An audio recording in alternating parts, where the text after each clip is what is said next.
ka-interview, alam nyo ba na ni-revoke ng SEC o Securities and Exchange Commission ang registration ng mahigit 400 lending companies nga dito sa Pilipinas? Malaking balita to kasi karamihan sa mga kumpanyang yan ay connected nga sa mga online lending apps na madalas natin nakikita nga sa Google Play Store or App Store. So sa video na ito mga ka-interview, isa-isahin natin kung ano ang dahilan ng SEC revocation, paano nakaka-apekto to sa borrowers, at syempre, paano mo ma-check kung yung loan app na ginagamit mo ay under sa mga kumpanyang kasama sa listahan. Ang SEC nga ay may mandato na bantayan ang mga lending at financing companies para mas masigurado na sumusunod nga sila sa batas at nagre-report ng kanilang operasyon. Pero itong 401 na companies nga ay nabigong mag-submit ng mandatory reports tulad ng number 1, audited financial statement o yung General Information Sheet o Compensation Report ng kanilang directors o trustees,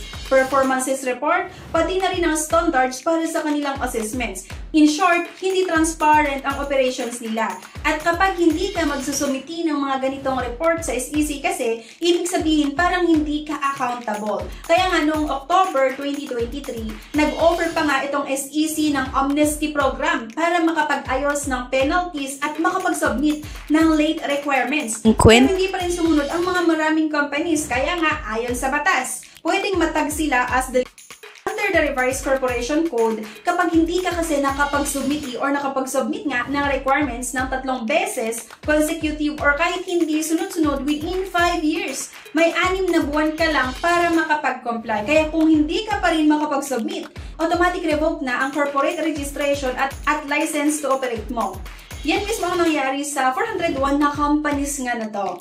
Ngayon mga ka-interview, heto na yung part na inaabangan ninyo. Here are the 401 lending companies na ni-revoke ang Certificate of Incorporation at yung Certificate of Authority to Operate as Lending Companies. So ito yung mga screenshots mga ka-interview. So i-check nyo na lang dito, basahin nyo at ilalagay ko na lang din yung link sa comment section.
Pero mga ka-interview ha, klaro lang ha, wala kasi akong specific names ng mga lahat nga ng mga loan apps na directly under nitong mga companies kasi usually ang nakalagay sa SEC list nga ay pangalan ng corporation.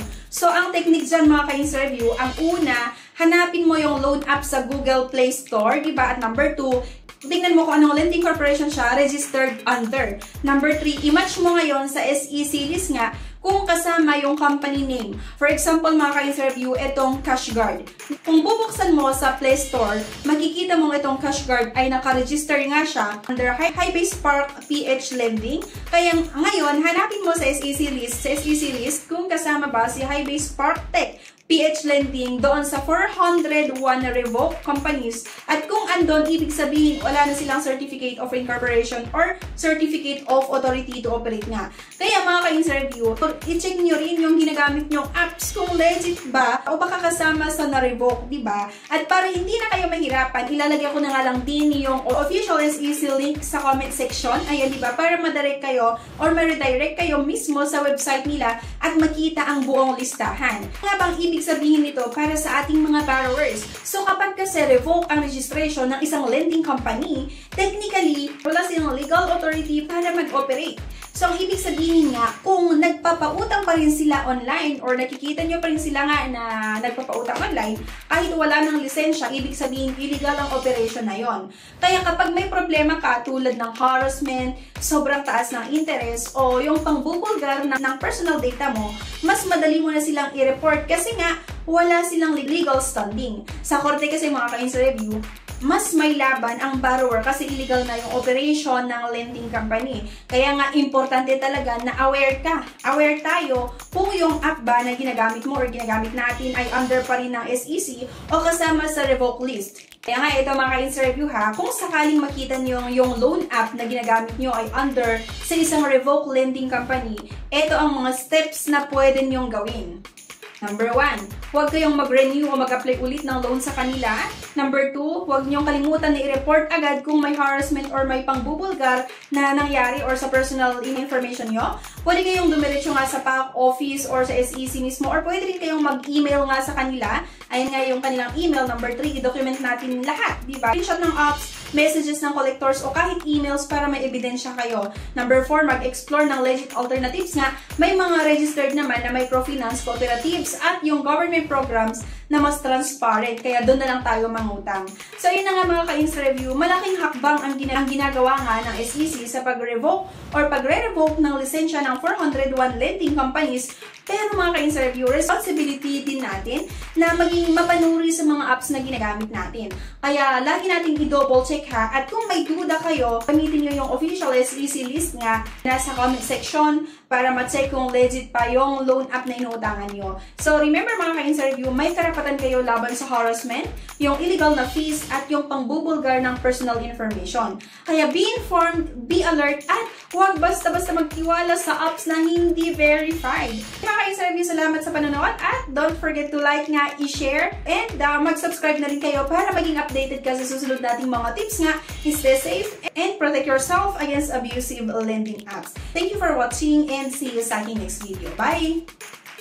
Pero teka lang mga ka-Insta-review ha ba? Ngayon dahil tag-ulan na at uso ang brownout, minsan inaabot ng 1 to 3 days, kailangan mo ng Orasure OL100 Pro power bank na may 100,000 mAh. Super laki ng capacity kaya kahit ilan ang i-charge mo dito, kayang-kaya at mabilis din ito mag-charge ha ng mga gadgets, mga rechargeable na electric fan, at maging mga flashlight. So perfect na perfect nga ito ngayong tag-ulan na laging nagba-burn out. Ito ay kaya niya 1 to 3 days, kayang-kaya, pwede pang mas mahigit sa 3 araw. Depende syempre sa mga i-charge natin. So marami siyang port na pwedeng pag-charge-an. Perfect na perfect ito ngayong tag-ulan. Sunod-sunod na naman yung mga bagyo, kaya kailangan nyo ito mga miba.